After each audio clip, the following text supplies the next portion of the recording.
ಎಲ್ಲರಿಗೂ ನಮಸ್ಕಾರ ಸ್ನೇಹಿತರೆ. ಇಡೀ ಕರ್ನಾಟಕದಾದ್ಯಂತ ಇರುವ ರಾಜ್ಯದ ಎಲ್ಲ ವಿಕಲಚೇತನರಿಗೆ ಅಂದರೆ ಅಂಗವಿಕಲರಿಗೆ ಕರ್ನಾಟಕ ರಾಜ್ಯದ ಮುಖ್ಯಮಂತ್ರಿ ಸಿಎಂ ಸಿದ್ದರಾಮಯ್ಯನವರು ಸಿಹಿ ಸುದ್ದಿಯನ್ನು ಕೊಟ್ಟಿದ್ದಾರೆ. ಪ್ರತಿ ತಿಂಗಳು ವಿಕಲಚೇತನರಿಗೆ ನೀಡಲಾಗುತ್ತಿರುವ ಮಾಸಾಶನದಲ್ಲಿ ದೊಡ್ಡ ಬದಲಾವಣೆಯನ್ನು ಮಾಡಿ ರಾಜ್ಯದಾದ್ಯಂತ ಇರುವ ಎಲ್ಲ ಅಂಗವಿಕಲರಿಗೆ ಬಹುದೊಡ್ಡ ಬಂಪರ್ ಗಿಫ್ಟನ್ನು ನೀಡಿದ್ದಾರೆ. ಯಾರು ಇಲ್ಲಿಯವರೆಗೆ ಪ್ರತಿ ತಿಂಗಳು ಸರ್ಕಾರದಿಂದ ವಿಕಲಚೇತನರ ಮಾಸಾಶನ ಹಣವನ್ನು ಪಡೆದುಕೊಳ್ಳುತ್ತಿದ್ದಾರೋ ಅಂತಹ ಎಲ್ಲ ಫಲಾನುಭವಿಗಳಿಗೆ ಸಿಎಂ ಸಿದ್ದರಾಮಯ್ಯನವರು ಪ್ರತಿ ತಿಂಗಳು ನೀಡಲಾಗುತ್ತಿರುವ ಹಣದಲ್ಲಿ ಭಾರೀ ಹೆಚ್ಚಳ ಮಾಡಿ ಸಿಹಿ ಸುದ್ದಿಯನ್ನು ನೀಡಲಾಗಿತ್ತು. ಇತ್ತೀಚೆಗೆ ಸರ್ಕಾರವು ನೀಡುತ್ತಿರುವ ಹಣ ವಿಕಲಚೇತನರಿಗೆ ಸಮರ್ಪಕವಾಗಿ ಸಾಲುತ್ತಿಲ್ಲ ಎನ್ನುವುದು ಸಾಕಷ್ಟು ವಿಕಲಚೇತನರ ದೂರನ್ನು ಪರಿಗಣಿಸಿ ದಿಢೀರನೆ ಮಾಸಾಶನದಲ್ಲಿ ಹೆಚ್ಚಳ ಮಾಡಲಾಗಿದೆ. ಇತ್ತೀಚೆಗೆ ದಿನದಿಂದ ದಿನಕ್ಕೆ ಹಣದುಬ್ಬರ ಏರಿಕೆಯಿಂದಾಗಿ ಪ್ರತಿ ವಸ್ತುಗಳ ಬೆಲೆಯೂ ಕೂಡ ಏರಿಕೆ ಉಂಟಾಗುತ್ತಿವೆ.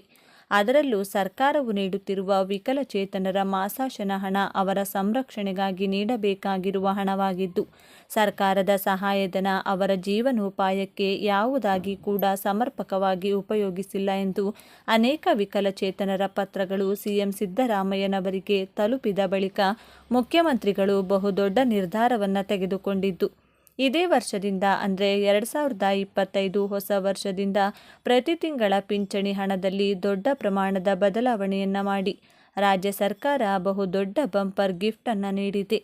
ಈಗಾಗಲೇ ದೇಶದಲ್ಲಿ ದಿನಬಳಕೆ ವಸ್ತುಗಳು ದಿನದಿಂದ ದಿನಕ್ಕೆ ದುಬಾರಿಯಾಗುತ್ತಿದ್ದು, ಸಾಮಾನ್ಯರ ಜೀವನವೇ ಕಷ್ಟಕರವಾಗಿದೆ.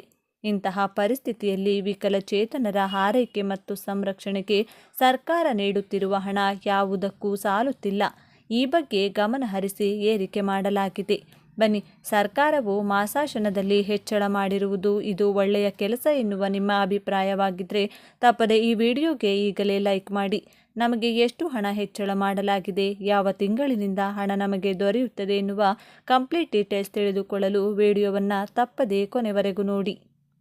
ಕೇಂದ್ರ ಸರ್ಕಾರದಿಂದ ನೀಡಲಾಗುವ ವಿಕಲಚೇತನರ ಮಾಸಾಶನ ಮೊತ್ತವನ್ನು ಹೆಚ್ಚಿಸುವಂತೆ ಕೋರಿ ಪತ್ರ ಬರೆಯಲು ಸರ್ಕಾರ ಕ್ರಮ ಕೈಗೊಳ್ಳಲಿದೆ ಎಂದು ಮುಖ್ಯಮಂತ್ರಿ ಸಿಎಂ ಸಿದ್ದರಾಮಯ್ಯ ಅವರು ತಿಳಿಸಿದ್ದಾರೆ.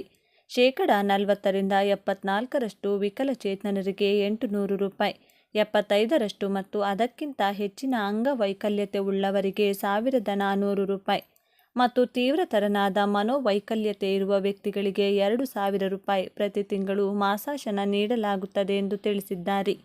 ಈ ವರ್ಷ 4 ಬಗೆಯ ವಿಕಲಚೇತನರ ಆರೈಕೆದಾರರಿಗೆ ಪ್ರತಿ ತಿಂಗಳು 1000 ರೂಪಾಯಿಗಳ ಆರೈಕೆದಾರರ ಭತ್ಯೆ ನೀಡುವ ಯೋಜನೆಯನ್ನು ದೇಶದಲ್ಲಿ ಪ್ರಪ್ರಥಮವಾಗಿ ಕರ್ನಾಟಕ ರಾಜ್ಯ ಘೋಷಿಸಿದೆ. ಇದನ್ನು ಪ್ರಸಕ್ತ ಸಾಲಿನಿಂದ ನೀಡಲಾಗುವುದೆಂದು ತಿಳಿಸಿದ್ದಾರೆ. ಕರ್ನಾಟಕದಾದ್ಯಂತ ಇರುವ ರಾಜ್ಯದ ಎಲ್ಲ ಬಡವರಿಗೆ, ಇರಲು ಸ್ವಂತ ಮನೆ ಇಲ್ಲದವರಿಗೆ, ಬಾಡಿಗೆ ಮನೆಯಲ್ಲಿ ವಾಸಿಸುತ್ತಿರುವವರಿಗೆ, ಸ್ವಂತ ಜಾಗ ಇಲ್ಲದವರಿಗೆ ಕೇಂದ್ರ ಸರ್ಕಾರದಿಂದ ಈಗ ಮತ್ತೊಮ್ಮೆ ಪ್ರಧಾನಮಂತ್ರಿ ಆವಾಸ್ ಯೋಜನೆ ನೋಂದಣಿ ಆರಂಭವಾಗಿದ್ದು, ಅರ್ಜಿ ಸಲ್ಲಿಸುವ ಮೂಲಕ ಕೇಂದ್ರ ಸರ್ಕಾರದಿಂದ ಉಚಿತವಾಗಿ ಮನೆ ನಿರ್ಮಿಸಿಕೊಳ್ಳಲು ಹಣ ಅಥವಾ ಮನೆ ಪಡೆದುಕೊಳ್ಳಬಹುದಾಗಿದೆ. ಈಗ ಮತ್ತೊಮ್ಮೆ ಪ್ರಧಾನಮಂತ್ರಿ ಆವಾಸ್ ಯೋಜನೆ ಮೂಲಕ ಹೊಸ ಅರ್ಜಿಗಳು ಈಗ ಆರಂಭಗೊಂಡಿದ್ದು, ಬಡವರಿಗೆ ಮತ್ತೊಮ್ಮೆ ಅವಕಾಶ ನೀಡಿದಂತಾಗಿದೆ.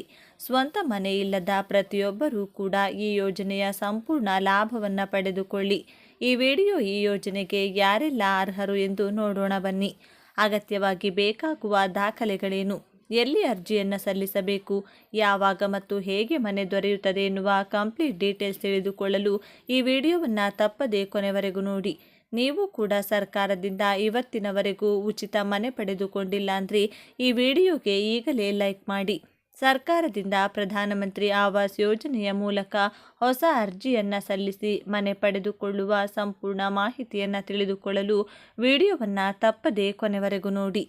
ಪ್ರಧಾನಮಂತ್ರಿ ಆವಾಸ್ ಯೋಜನೆ 2.0 ಅಡಿಯಲ್ಲಿ ಸರ್ಕಾರವು 3 ಕೋಟಿ ಹೆಚ್ಚುವರಿ ಮನೆಗಳನ್ನು ನಿರ್ಮಿಸುವ ಗುರಿಯನ್ನು ಹೊಂದಿದೆ.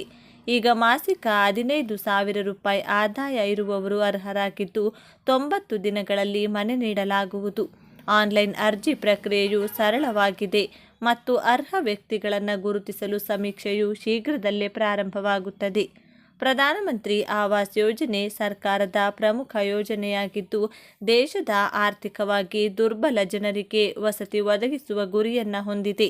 ಪ್ರಧಾನಮಂತ್ರಿ ಆವಾಸ್ ಯೋಜನೆ 2.0 ರಲ್ಲಿ ಸರ್ಕಾರವು ಈಗ ಹೆಚ್ಚುವರಿಯಾಗಿ 3 ಕೋಟಿ ಮನೆಗಳನ್ನು ನಿರ್ಮಿಸುವ ಗುರಿಯನ್ನು ಹೊಂದಿತು.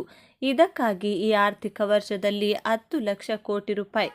ಯೋಜನೆಯಲ್ಲಿ ಅರ್ಹತೆಯಲ್ಲಿ ಬದಲಾವಣೆಗಳು. ಪ್ರಧಾನಮಂತ್ರಿ ಆವಾಸ್ ಯೋಜನೆ 2.0 ರಲ್ಲಿ ಅರ್ಹತಾ ಷರತ್ತುಗಳಲ್ಲಿ ಕೆಲವು ಪ್ರಮುಖ ಬದಲಾವಣೆಗಳನ್ನು ಮಾಡಲಾಗಿದೆ. ಇದರಿಂದಾಗಿ ಹೆಚ್ಚಿನ ಜನರು ಈ ಯೋಜನೆಯ ಪ್ರಯೋಜನಗಳನ್ನು ಪಡೆಯಲು ಸಾಧ್ಯವಾಗುತ್ತದೆ. ಈ ಮೊದಲು ಮಾಸಿಕ ಆದಾಯ 10,000 ರೂಪಾಯಿವರೆಗಿನ ಜನರು ಈ ಯೋಜನೆಗೆ ಅರ್ಹರಾಗಿದ್ದರು. ಈಗ ಮಿತಿಯನ್ನು ತಿಂಗಳಿಗೆ 15,000 ರೂಪಾಯಿಗೆ ಹೆಚ್ಚಿಸಲಾಗಿದೆ. ಇದರೊಂದಿಗೆ ಮಧ್ಯಮ ವರ್ಗದ ಕುಟುಂಬಗಳು ಕೂಡ ಈ ಯೋಜನೆಯ ಲಾಭ ಪಡೆಯಲು ಸಾಧ್ಯವಾಗುತ್ತದೆ. ಹೌದು, ಇದಲ್ಲದೆ ಈ ಹಿಂದೆ 2 ಕೋಣೆಗಳ ಕಚ್ಚೆ ಮನೆ, ಫ್ರಿಡ್ಜ್ ಅಥವಾ ದ್ವಿಚಕ್ರ ವಾಹನ ಹೊಂದಿರುವವರು ಈ ಯೋಜನೆಗೆ ಅರ್ಹರಾಗಿರಲಿಲ್ಲ. ಆದರೆ ಈಗ ಈ ಹೊಸ ಯೋಜನೆಯಲ್ಲಿ ಈ ಷರತ್ತುಗಳನ್ನು ಸಡಿಲಿಸಲಾಗಿದೆ. ಈಗ ಈ ಸೌಲಭ್ಯಗಳ ಹೊರತಾಗಿಯೂ ವ್ಯಕ್ತಿಗಳು ಈ ಯೋಜನೆಯ ಪ್ರಯೋಜನಗಳನ್ನು ಪಡೆಯಬಹುದು. ಆಯ್ಕೆ ಪ್ರಕ್ರಿಯೆಯು ಹೆಚ್ಚು ಪಾರದರ್ಶಕವಾಗಿರುತ್ತದೆ. ಅಲ್ಲಿ ಅರ್ಹ ವ್ಯಕ್ತಿಗಳನ್ನು ಗ್ರಾಮ ಮಟ್ಟದಲ್ಲಿ ಬಹಿರಂಗ ಸಭೆಗಳ ಮೂಲಕ ಆಯ್ಕೆ ಮಾಡಲಾಗುತ್ತದೆ. 90 ದಿನಗಳಲ್ಲಿ ನಿಮಗೆ ಮನೆ ಸಿಗುತ್ತದೆ. ಪ್ರಧಾನಮಂತ್ರಿ ಆವಾಸ್ ಯೋಜನೆ 2.0 ಅಡಿಯಲ್ಲಿ ಅರ್ಹ ವ್ಯಕ್ತಿಗಳಿಗೆ ಕೇವಲ 90 ದಿನಗಳಲ್ಲಿ ಅವರ ಮನೆಗಳನ್ನು ಒದಗಿಸಲಾಗುವುದೆಂದು ಸರ್ಕಾರ ಘೋಷಿಸಿದೆ. ಇದಕ್ಕಾಗಿ ಸರ್ಕಾರ ಶೀಘ್ರದಲ್ಲೇ ಸಮೀಕ್ಷೆಯನ್ನು ಪ್ರಾರಂಭಿಸಲಿದ್ದು, ಈ ಯೋಜನೆಯ ಲಾಭ ಪಡೆಯಲು ಅರ್ಹರಾಗಿರುವ ಎಲ್ಲ ಜನರನ್ನು ಗುರುತಿಸಲಾಗುವುದು. ಈ ಸಮೀಕ್ಷೆಯನ್ನು ನಗರ ಮತ್ತು ಗ್ರಾಮೀಣ ಪ್ರದೇಶಗಳಲ್ಲಿ ನಡೆಸಲಾಗುವುದು. ಇದರಿಂದ ಪ್ರತಿಯೊಬ್ಬ ನಿರ್ಗತಿಕರಿಗೆ ವಸತಿ ಸಿಗುತ್ತದೆ. ಪ್ರಧಾನಮಂತ್ರಿ ಆವಾಸ್ ಯೋಜನೆಗೆ ಅರ್ಜಿ ಸಲ್ಲಿಸುವುದು ಹೇಗೆ? ಈ ಯೋಜನೆಯ ಪ್ರಯೋಜನಗಳನ್ನು ಪಡೆಯಲು ಅಪ್ಲಿಕೇಶನ್ ಪ್ರಕ್ರಿಯೆಯನ್ನು ಸರಳ ಮತ್ತು ಡಿಜಿಟಲ್ ಮಾಡಲಾಗಿದೆ. ಆಸಕ್ತರು ಪಿಎಂ ಆವಾಸ್ ಯೋಜನೆಯ ಅಧಿಕೃತ ವೆಬ್ಸೈಟ್ pmaymys.gov.in ಗೆ ಭೇಟಿ ನೀಡುವ ಮೂಲಕ ಆನ್ಲೈನ್ನಲ್ಲಿ ಅರ್ಜಿ ಸಲ್ಲಿಸಬಹುದು. ಇದರ ನಂತರ ಹತ್ತಿರದ ಸಾಮಾನ್ಯ ಸೇವಾ ಕೇಂದ್ರ ಅಥವಾ ಬ್ಯಾಂಕ್ಗೆ ಹೋಗಿ ಮತ್ತು ಅಗತ್ಯ ದಾಖಲೆಗಳೊಂದಿಗೆ ಅರ್ಜಿ ನಮೂನೆಯನ್ನು ಸಲ್ಲಿಸಿ. ನೀವು ಅಸೆಸ್ಮೆಂಟ್ ಐಡಿ ಅಥವಾ ಹೆಸರು, ತಂದೆಯ ಹೆಸರು ಮತ್ತು ಮೊಬೈಲ್ ಸಂಖ್ಯೆಯ ಮೂಲಕ ವೆಬ್ಸೈಟ್ನಲ್ಲಿ ಅಪ್ಲಿಕೇಶನ್ ಸ್ಥಿತಿಯನ್ನು ಟ್ರ್ಯಾಕ್ ಮಾಡಬಹುದು. ಯಾರು ಅರ್ಜಿ ಸಲ್ಲಿಸಬಹುದು? ಕುಟುಂಬದಲ್ಲಿ ಕೇವಲ ಪುರುಷ ಸದಸ್ಯರಿದ್ದರೆ ಅವರು ಇನ್ನೂ ಅರ್ಜಿ ಸಲ್ಲಿಸಬಹುದು. ಅಭ್ಯರ್ಥಿಯ ವಯಸ್ಸು 70 ವರ್ಷಕ್ಕಿಂತ ಕಡಿಮೆ ಇರಬೇಕು. ಅರ್ಜಿದಾರರ ಅಥವಾ ಅವರ ಕುಟುಂಬದ ಯಾವುದೇ ಸದಸ್ಯರ ಹೆಸರಿನಲ್ಲಿ ಈಗಾಗಲೇ ಯಾವುದೇ ಮನೆ ಇರಬಾರದು. ಫಲಾನುಭವಿಯು ಈ ಹಿಂದೆ ಯಾವುದೇ ಸರ್ಕಾರಿ ವಸತಿ ಯೋಜನೆಯ ಲಾಭವನ್ನು ಪಡೆದಿರಬಾರದು.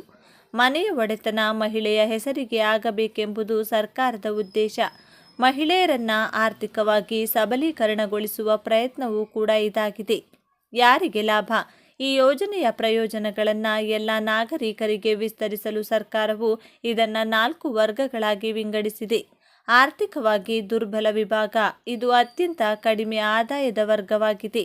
ಈ ವರ್ಗಕ್ಕೆ ಸೇರುವ ಕುಟುಂಬಗಳು ವಸತಿ ಯೋಜನೆಯ ಅಡಿಯಲ್ಲಿ ಹೆಚ್ಚಿನ ಸಹಾಯವನ್ನು ಪಡೆಯುತ್ತವೆ. ಕಡಿಮೆ ಆದಾಯದ ಗುಂಪು. ಈ ವರ್ಗದಲ್ಲಿ ಬೀಳುವ ಕುಟುಂಬಗಳ ಆದಾಯವು EWS ವರ್ಗಕ್ಕಿಂತ ಸ್ವಲ್ಪ ಹೆಚ್ಚಾಗಿರುತ್ತದೆ. ಅವರಿಗೂ ವಸತಿ ಯೋಜನೆಯಡಿ ಸಾಕಷ್ಟು ನೆರವು ಸಿಗುತ್ತದೆ. ಮಧ್ಯಮ ಆದಾಯ ಗುಂಪು 1. ಈ ವರ್ಗದಲ್ಲಿ ಬೀಳುವ ಕುಟುಂಬಗಳ ಆದಾಯವು LIG ವರ್ಗಕ್ಕಿಂತ ಹೆಚ್ಚಾಗಿರುತ್ತದೆ. ಮಧ್ಯಮ ಆದಾಯದ ಗುಂಪು 2. ಇದು ಅತ್ಯಧಿಕ ಆದಾಯ ವರ್ಗವಾಗಿದೆ. ಇದರ ವರ್ಗಗಳಿಗೆ ಹೋಲಿಸಿದರೆ ಈ ವರ್ಗದಲ್ಲಿ ಬೀಳುವ ಕುಟುಂಬಗಳು ಕಡಿಮೆ ಸಹಾಯವನ್ನು ಪಡೆಯುತ್ತವೆ.